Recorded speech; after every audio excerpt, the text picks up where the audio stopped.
নময়ং বিষ্ণুপাদায় কৃষ্ণপৃষ্ঠায় ভূতলে শ্রীমতে ভক্তিবেদান্ত স্বামিনিতি নামিনে। নমস্তে সারস্বতী দেবী গৌরবাণী প্রচারিণে নির্বিশেষ শূন্যবাদী পাশ্চাত্য দেশতারিণে। হরে কৃষ্ণ। সমস্ত সুধী ভক্তবৃন্দ, আমরা শ্রী শ্রী রাধা পুরুষোত্তম মাসের লীলা কথা ধারাবাহিকভাবে শ্রবণ করে চলেছি।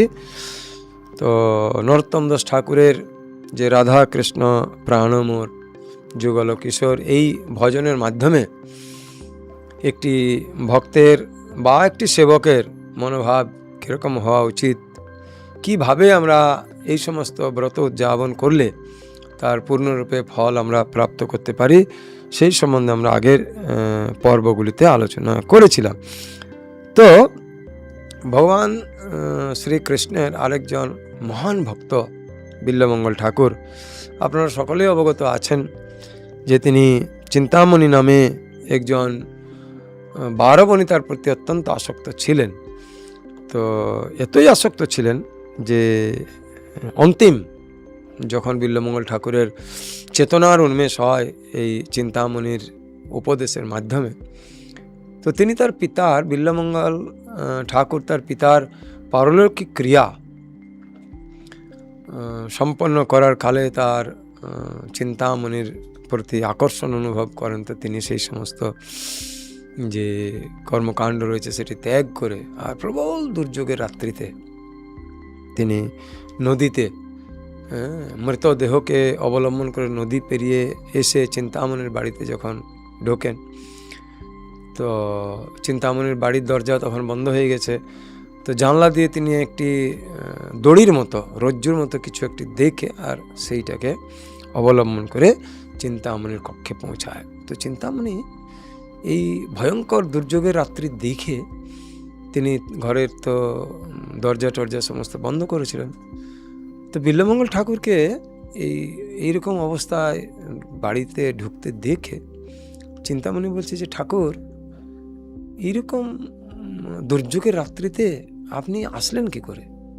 তো তখন বিল্বমঙ্গল রাস্তার বর্ণনা দিলেন।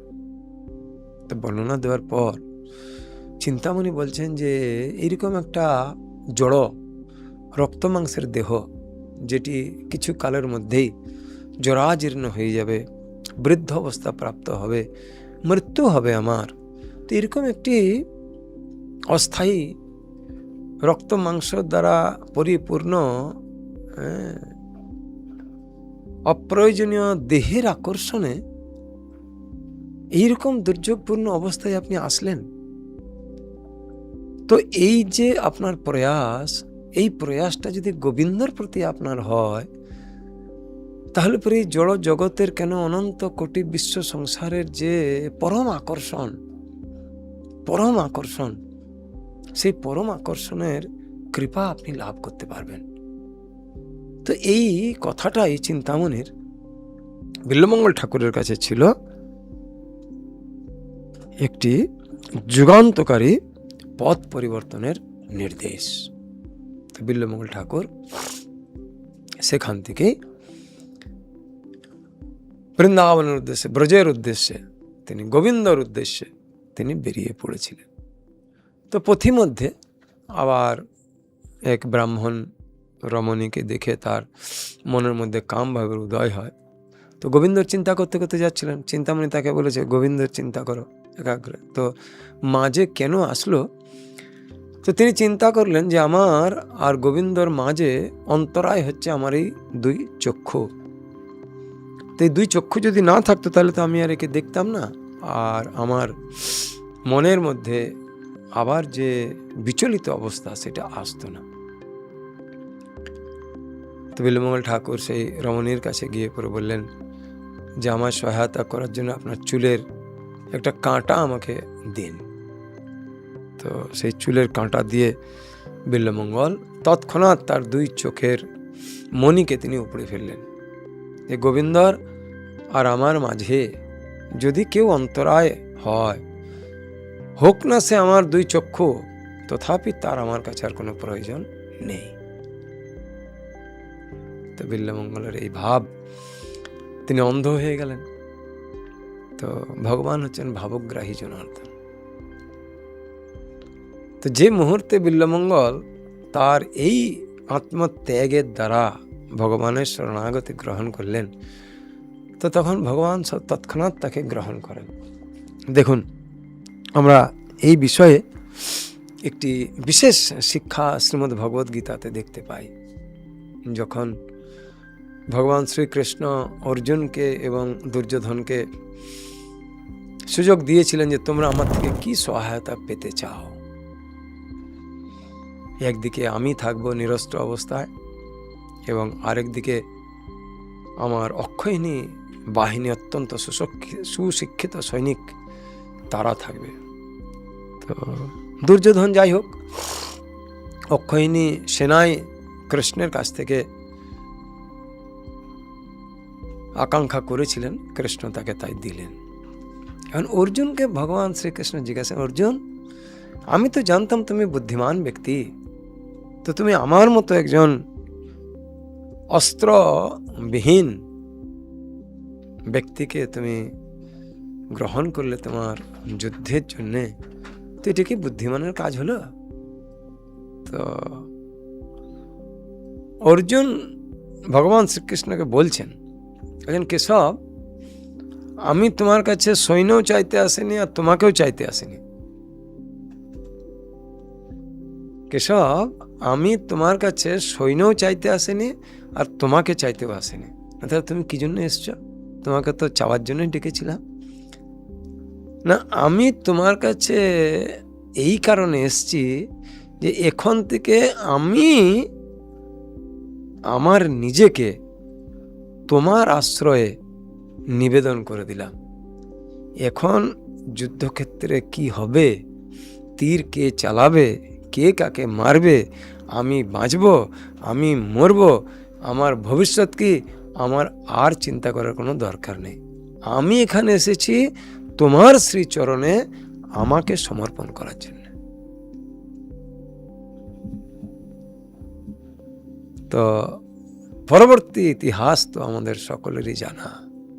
যিনি একবার ভগবান শ্রীকৃষ্ণের কাছে নিজেকে সমর্পণ বা নিবেদন করে দেন, তখন ভগবান শ্রীকৃষ্ণের দায়িত্ব হয়ে যায়।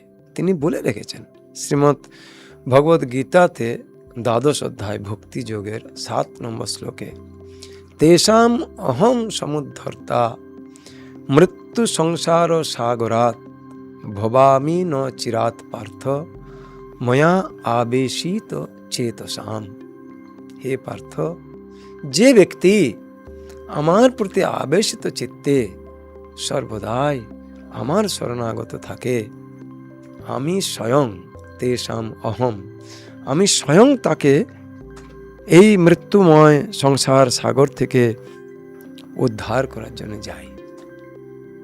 তো তাহলে ভগবানের স্বভাব হচ্ছে যে শরণাগত ভক্তকে তিনি উদ্ধার করেন, শরণাগত ভক্তকে তিনি রক্ষা করেন। তো তাই যখন বিল্বমঙ্গল ঠাকুর এই তার ২ চক্ষু উৎপাটনের মাধ্যমে ভগবানের প্রতি তার পূর্ণ শরণাগতি প্রকাশ করলেন, তো তখন ভগবান শ্রীকৃষ্ণ সঙ্গে সঙ্গে বিল্বমঙ্গল ঠাকুরকে গ্রহণ করলেন। তো আমরা জানি যে বিল্বমঙ্গল ঠাকুরের হাত ধরে ব্রজের সেই বালক, ব্রজেশ্বর তো নয়, তার সঙ্গে নানা রকম খেলাধুলা লীলা সম্পাদন করতেন। তো এই বিল্বমঙ্গল ঠাকুর ভগবানের সঙ্গে তার আদান প্রদানের একটি অত্যন্ত মধুর ভজন লিখেছিলেন, যেটি আমরা চৌরাগ্রগণ্য অষ্টকম নামে জানি, যেটি পুরুষোত্তম মাসে প্রতিদিন সন্ধ্যার সময় এইটিকেও যুগল অষ্টকম এবং নরোত্তম দাস ঠাকুরের ভজনটির সঙ্গে সঙ্গে এই ভজনটিকে গিয়েও আর শ্রী শ্রী রাধা পুরুষোত্তমের উদ্দেশ্যে দীপদানের যে ভজনটি রয়েছে সেটি সম্পাদন করা হয়। তো শ্রী শ্রী বিল্বমঙ্গল ঠাকুর রচিত এই চৌরাগ্র গণ্য পুরুষাষ্টকমের প্রথম পংক্তি হচ্ছে যে ব্রজে প্রসিদ্ধম নবনীত চৌরম গোপাঙ্গনানাং দুকুল চৌরম অনেক জন্মার্জিত পাপ চৌরম চোরাগ্রগণ্যং পুরুষং নমামি।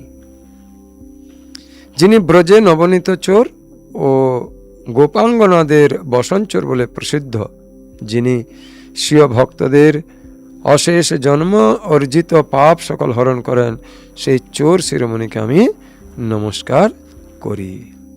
তাহলে পরে দেখুন ভগবানের সঙ্গে জীবের কি পার্থক্য।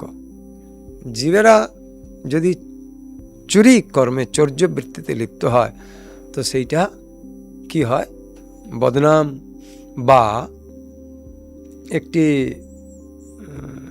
খারাপ কাজ বলে পরিগণিত হয়। কিন্তু এখানে কি বলছে যে ব্রজে প্রসিদ্ধম নবনীত চৌরম, ব্রজে যিনি মাখন দুগ্ধ ইত্যাদি চুরি করে খাওয়ার জন্য যিনি প্রসিদ্ধ ছিলেন, হ্যাঁ, আর কি ছিলেন না গোপাঙ্গনানাং দুকুল চৌরম।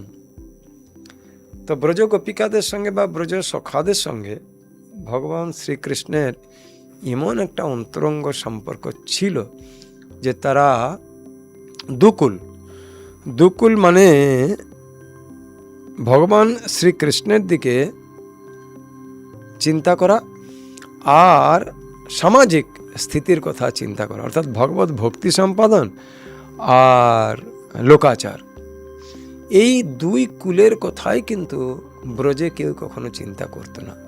তারা ভগবান শ্রীকৃষ্ণ মাখন চুরি করে খেত, মা যশোদার কাছে তারা অভিযোগ করত, কিন্তু যেদিন কৃষ্ণ মাখন চুরি করতে কারোর বাড়িতে না যেত সেই দিন সকলেই গালে হাত দিয়ে আর দরজার দিকে তাকিয়ে অধীর আগ্রহে অপেক্ষা করে থাকতো, কই কৃষ্ণ তো আজকে এলো না। অর্থাৎ ভগবান শ্রীকৃষ্ণ হচ্ছেন সর্বাকর্ষক।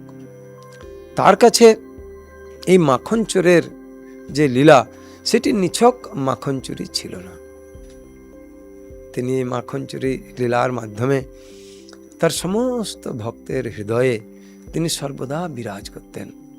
ভগবান শ্রীকৃষ্ণ ভক্ত হৃদয়ে বিরাজ করার যে মাধুর্য, ভক্ত হৃদয়ে তিনি যে বিরাজ করতে চান, তার এই যে ভক্তদের প্রতি তার এই যে বাৎসল্য, এই বাৎসল্য বিভিন্ন ক্রিয়াকলাপের এইগুলি হচ্ছে এক একটি লীলা।